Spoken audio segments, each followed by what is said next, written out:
सुप्रभात मेरे प्यारे बच्चों। आज मैं आपको आपकी पाठ्य पुस्तक से पाठ 16 पानी रे पानी पढ़ा रही हूँ। बच्चों, कभी आपने सोचा है कि कहाँ से ये पानी आता है और कहाँ चला जाता है? आज हम इस पाठ के माध्यम से यही जानने की कोशिश करेंगे। बच्चों देखो, कहाँ से आता है हमारा पानी और फिर कहाँ चला जाता है हमारा पानी? हमने कभी इसके बारे में कुछ सोचा है?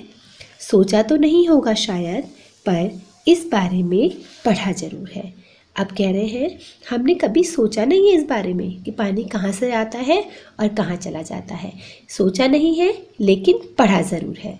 भूगोल की किताब पढ़ते समय जलचक्र जैसी बातें हमें बताई जाती हैं। जलचक्र होता है बच्चों वाटर साइकिल, अब भूगोल होता है ज्योग्राफी।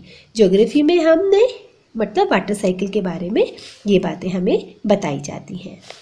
एक सुंदर सा चित्र भी होता है इस पाठ के साथ। सूरज, समुद्र, बादल, हवा, धरती, फिर बरसात की बूंदें और लो, फिर बहती हुई एक नदी और उसके किनारे बसा तुम्हारा हमारा गांव या शहर। चित्र के दूसरे भाग में यही नदी अपने चारों तरफ का पानी लेकर उसी समुद्र में मिलती है। आपको पता है जो नदी निकलती है, छोटी छोटी नदियाँ बड़ी नदियों में आकर मिलती हैं और बड़ी नदियाँ अंततः किस में जाकर मिलती हैं बच्चों? समुद्र में जाकर मिलती हैं। चित्र में कुछ तीर भी बने रहते हैं। समुद्र से उठी भाप बनकर पानी में बदलती है और फिर इन तीरों के सहारे जल की यात्रा एक तरफ से शुरू होकर समुद्र में वापस मिल जाती है और जल चक्र पूरा हो जाता है। बच्चों, आपको पता है जो सन की हीट होती है, सूरज की गर्मी होती है, वो किस पर पड़ती है? पानी पर पड़ती है। और जब आपको पता है जो गर्म चीज़ पानी पर पड़ी तो वो क्या बनकर उड़ता है? उससे भाप बनकर उड़ता है। जब सूरज की हीट पानी पर पड़ती है तो क्या होता है? पानी से क्या उड़ती है बच्चों? भाप उड़ती है। और वो भाप कहाँ चली जाती है? भाप उड़ती उड़ती ऊपर आकाश तक चली जाती है। और एक टाइम क्या होती है, ये क्या बन जाती है?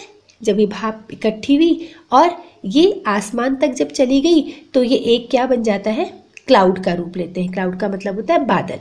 बादल बनते हैं और जब बादल बहुत हैवी हो जाता है, ठीक है, जब बादल बहुत भारी हो जाता है तो वो उसको सहन नहीं कर पाता उसके भार को, तो वो क्या करता है? पानी बरसात के रूप में बहने लगता है, ठीक है, बारिश होने लगती है। तो आपको पता है कैसे समुद्र में भी पानी होता है, उस पर भी सूरज की गर्मी पड़ती है, वो पानी भाप बनकर फिर कहाँ? ऊपर आकाश में उड़ता है, फिर बादल का रूप लेता है और फिर बादल से पानी बरसता है। यह तो हुई जल चक्र की किताबी बात, पर अब तो हम सबके घरों में, स्कूल में, माता पिता के दफ्तरों में, कारखानों में और खेतों में पानी का कुछ अजीब सा चक्कर सामने आने लगा है। आप बच्चों ये कह रहे जल चक्र की किताबी बात तो हमने पढ़ ली, ठीक है, कैसे क्या है वाटर साइकिल ये तो हमने पढ़ लिया, पर अब तो हम सबके घरों में, स्कूल में, माता पिता के दफ्तर होता है बच्चों ऑफिस में, कारखानों में और खेतों में पानी का कुछ अजीब सा चक्कर सामने आने लगा है। नलों में अब पूरे समय पानी नहीं आता। नल खोलो तो उससे पानी के बदले सू सू की आवाज़ आने लगती है। बच्चों, कभी नल में जब पानी नहीं आता, ठीक है, तो आप देखना अगर आप उसको खोलोगे तो उसमें क्या किसकी आवाज़ आती है? सू सू की आवाज़, क्योंकि उसके अंदर क्या भरी होती है? हवा भरी होती है। पानी आता भी है तो बेवक्त, कभी देर रात को तो कभी भोर सवेरे। मीठी नींद छोड़कर घर भर की बाल्टियाँ, बर्तन और घड़े भरते फिरो। पानी को लेकर कभी कभी कहीं कहीं आपस में तू मैं भी होने लगती है। बच्चों, हम पहाड़ में रहते हैं ना, तो हमें पानी की बहुत ज़्यादा दिक्कतें नहीं होती, लेकिन जो बड़े बड़े शहर हैं ना, वहाँ पर पानी की बहुत दिक्कतें होती हैं, ठीक है, क्योंकि वहाँ पर पानी का क्या होता है? पानी कभी भी आ रहा है, वक्त बेवक्त, मतलब कोई एक निश्चित टाइम नहीं है, समय नहीं है कि पानी कब आना है। और क्या करते हैं, अब जब पानी की इतनी कमी है तो कहीं पर जो नल लगा होता है, जहाँ पर सभी लोग जहाँ से पानी भर सकते हैं, वहाँ पर इतनी भीड़ हो जाती है लोगों की, भरने वालों की पानी को, कि कभी कभी उन लोगों के बीच में क्या हो जाती है? लड़ाइयाँ भी हो जाती हैं।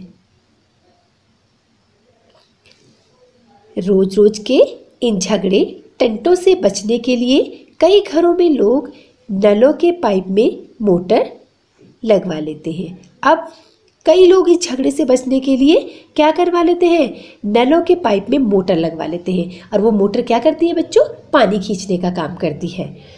इससे कई घरों का पानी खींचकर एक ही घर में आ जाता है। अब जिसके घर में मोटर लगी हुई होती है उसके घर से पानी, उसके घर में जो पानी आता है ना, वो बाकी जो घरों में पानी की सप्लाई होनी थी, पानी जाना था, वो उसी के घर में आ जाता है, क्योंकि वो मोटर उस पानी को खींच लेती है।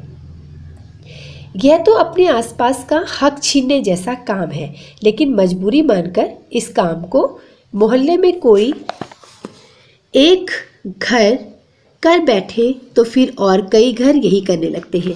अब किसी एक के घर में मोटर लग गई तो बाकी लोग भी क्या करते हैं, अपने घर में मोटर लगवाने लगते हैं।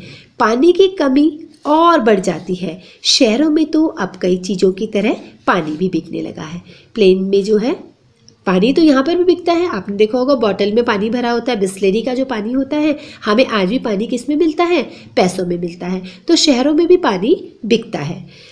यह कमी गांव शहरों में ही नहीं बल्कि हमारे प्रदेशों की राजधानी और दिल्ली, मुंबई, कोलकाता, चेन्नई और बेंगलोर जैसे बड़े शहरों में भी लोगों को भयानक कष्ट में डाल देती है। बड़े बड़े शहरों में, क्योंकि वहाँ पर आबादी ज़्यादा है, जहाँ पे आबादी ज़्यादा होगी, आबादी होती है, पॉपुलेशन ज़्यादा होगी, वहाँ पर इन चीज़ों की कमी होने लगती है। तो जहाँ पर बेटा ज़्यादा लोग किसी चीज़ को खाने वाले होते हैं, पीने वाले होते हैं, वहाँ पर उन चीज़ों की कमी होने लगती है ना।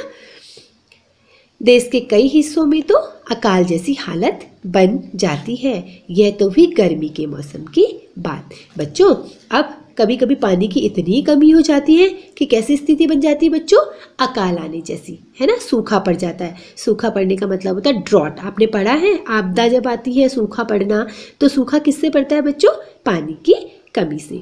आज के लिए इतना ही मेरे प्यारे बच्चों। अब मैं इस पाठ का शेष भाग आपको अपने अगले वीडियो में पढ़ाऊंगी। तब तक के लिए धन्यवाद और अपना ध्यान रखिएगा।